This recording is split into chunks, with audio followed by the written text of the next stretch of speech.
Bakit po natin kailangan ng revival? Pag-usapan po natin 'yan sa devotion natin na ito.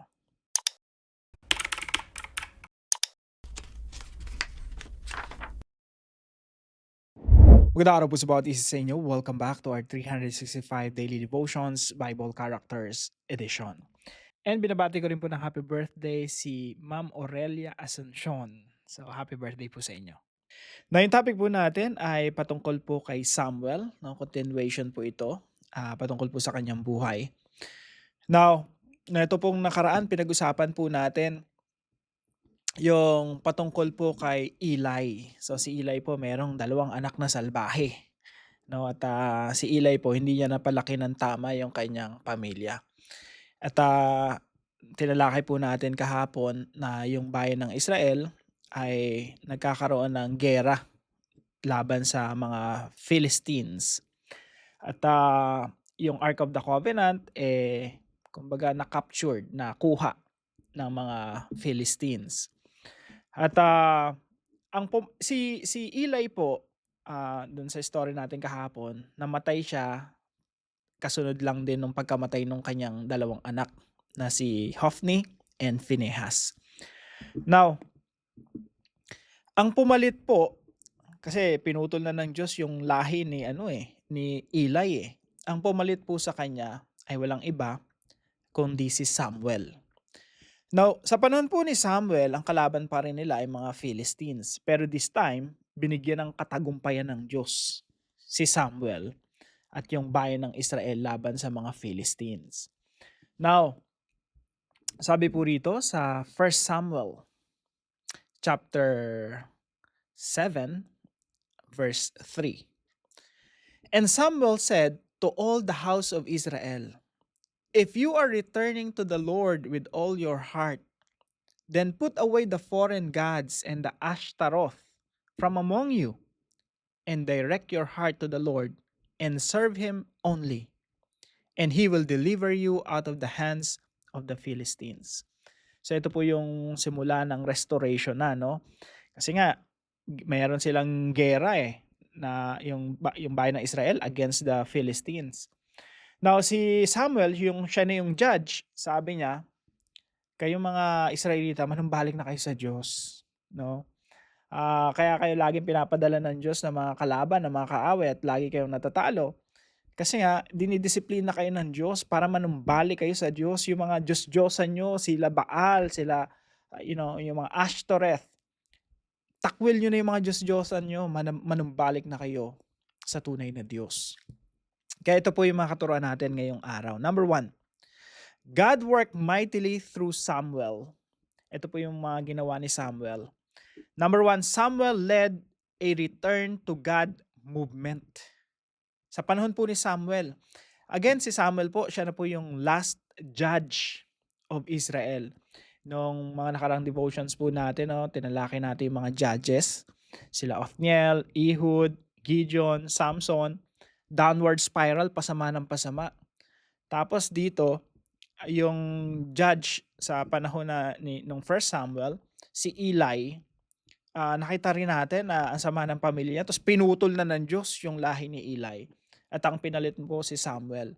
Sa time ni Samuel, nagkaroon po ng revival. Nagkaroon po ng return to God movement yung bayan ng Israel. At ang panawagan po ni Samuel sa bayan ng Israel, manumbalik tayo sa Diyos. So ito po yung verse 3, no? If you are returning to the Lord with all your heart, then put away the foreign gods. Yung mga Diyos-Diyosan ninyo galing sa ibang bayan. Yung Diyos natin si Yahweh. Maging faithful kayo kay Yahweh. So put away the foreign gods and the Ashtaroth from among you, and direct your heart to the Lord and serve Him only. And He will deliver you out of the hand of the Philistines. So the people of Israel put away the Baals and the Ashtaroth, and they serve the Lord only. Nakita niyo po yung salitang only. Kasi po, para po mas maintindihan natin, yung mga Israelita naman talaga, hindi naman all the time nire-reject nila si Yahweh. Si Yahweh, ginagawa nilang isa sa mga Diyos-Diyosan. No? Isa sa mga Diyos. So, they serve Yahweh, pero syncretism, no? Hahaluan nila ng mga Diyos-Diyosan ng iba't ibang mga bayan para daw mas effective, no? Parang pinagsama-sama yung mga religion, baka yung isa yan tumama ka, no? Parang ganon. Pero sa atin, mga kapatid, Christianity very exclusive. Si Jesus very exclusive. Sasabihin niya, I am the way, the truth, and the life, and no one else. So, ganun din po si Yahweh. He's a jealous God. Kailangan siya lang talaga ang paglilingkuran. Kaya po, yun po yung panawagan ni Samuel. Bumalik tayo sa tunay na Diyos. Sa pagbalik natin sa tunay na Diyos, you have to reject all other gods and all other options. Wala na tayong ibang lalapitan pa. Si Yahweh lang. And point number 2, Samuel led a revival into the land of Israel. So yung return to God movement, yun yung first step patungo sa revival. Yung revival po, ito yung mga tao nagkaroon ng mga transformation, yung puso nila nanumbalik sa Diyos, nagkaroon ng righteousness dun sa land of Israel, lumaganap na naman yung kabutihan, no? So dito po sa verse 5, sabi rito, ito po yung recommitment nila sa Panginoon, no? Then Samuel said, gather all Israel at Mizpah, and I will pray to the Lord for you. So they gathered at Mizpah and drew water and poured it out before the Lord and fasted on that day and said there, we have sinned against the Lord. And Samuel judged the people of Israel at Mizpah. Nagkaroon po ng national repentance, no? Nagsisi yung bayan ng Israel sa kanilang mga kasalanan at ipinahayag nila yung commitment nila kay Yahweh bilang kanilang tunay na Diyos. Yan po ang kailangan ng kahit ng ating bayan, no? Na national repentance. Yung talagang pagsisihan mula sa pinaka-leader down the line hanggang sa mga, hindi lang naman mga politicians ang corrupt eh. Pati yung mga citizens corrupt din. Pati nga mga Christians corrupt din eh. Kaya yung bayan natin eh puno ng korupsyon. Kailangan talaga natin national repentance, revival dito sa bansa natin. So, pangatlo po, Samuel led a reversal of evil among the judges. Tingnan niyo po yung ending ng buhay ni Samuel, no? Yung kumbaga summary ng buhay ni Samuel. Sabi po rito sa chapter 7 po tayo, no? Yung last 3 verses. Sabi po rito, Samuel judged Israel all the days of his life. So buong buhay niya, siya yung nagsilbing judge. And sabi dito, and he went on a circuit year by year to Bethel, Gilgal, and Mizpah. And he judged Israel in all these places. Then he would return to Ramah, for his home was there. And there also he judged Israel, and he built there an altar to the Lord. So buong buhay niya, in-spend niya sa bilang, yung naglingkod siya bilang pinakamataas na pinuno ng bayan ng Israel, bilang judge. At the same time, he's Yahweh's priest and prophet. At nagkaroon po ng, yung righteousness, nagkaroon ng change of heart yung mga Israelita, nagkaroon ng national repentance, nagkaroon ng kaayusan doon sa pinamumunuan niya. So ito po ay reversal ng mga previous judges. Nakita niyo po yung istorya, no? From Othniel to Samson, pasama ng pasama, hanggang kay Eli. And then suddenly, merong panibagong judge. At si Samuel po yung nagkaroon po ng matinding transition sa panahon ni Samuel. Now, paano po natin to i-apply sa ating mga buhay? Unang-una po, straighten what is crooked and correct what is wrong. Sa atin po, may kanya-kanya tayong kabalaktatan. No? Tayo yung pamilya natin, meron tayong mga baluktot na mga practices sa pamilya natin, baluktot na practices dito sa Pilipinas, sa community natin. Pero bago tayo lumabas, sarili muna natin, ang daming mga baluktot na dapat ituwid sa mga pamilya natin. Pag may nakita kang mga kamalian, dapat yun makorek, maitama. Maganda nga yung talakay natin patungkol kay Eli, no? Nakikita niya yung mali sa pamilya niya pero tinotolerate niya lang. Hindi niya alam may judgment ang Diyos against his sons. At kung gusto nating magkaroon ng kaayusan dito sa bansa, gusto natin yung crooked, you know, mga leaders natin dito sa bansa. Sobrang crooked sobrang baluktot. Dapat magsimula sa atin, no? Sa atin magsimula yung pagtatama. And number 2 po, start a major transition in our lives, in our families today.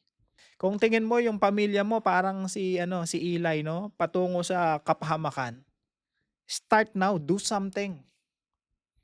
O kung ang sitwasyon mo naman yung mga magulang mo pangit ng kultura, hindi maka-Diyos, tapos punong-puno ng bisyo, yung angka natin kaliwa't kanan, no, father side, mother side, itama na natin sa henerasyon natin. Alam niyo, yun ang kagandahan kapag mag-aasawa ka na start ka ng sarili mong pamilya. Meron ka ng chance itama yung mga mali na ginawa ng mga naunang henerasyon sa atin. Pero minsan, ang nangyayari, yung mali na ginawa ng mga naunang henerasyon, minsan kinokopya pa natin sa pamilya natin, sa sarili nating pamilya. Mali na nga Lalo na pag galing sa broken family, minsan ginagawa rin nating broken yung ating family. Itama natin, ayusin natin, magkaroon ng transition from bad to good, no? Hindi yung from good to bad. Hindi lahat ng transition maganda. Kailangan ng transition from bad to good. Mula sa pamumuhay ng malayo sa kalooban ng Diyos. This time, yung pamilya natin, isipin natin parang no? Parang isang barko yan. Kailangan mong maipihit kung pabanggayan sa port, no? Kailangan mong maipihit. At you have to do your best. Lalo na kung ikaw yung leader ng tahanan. And number 3 po, stand in the gap and pray for the transformation of our country. Pag sinabi nating stand in the gap, ito yung parang mga priest, trabaho ng mga priest.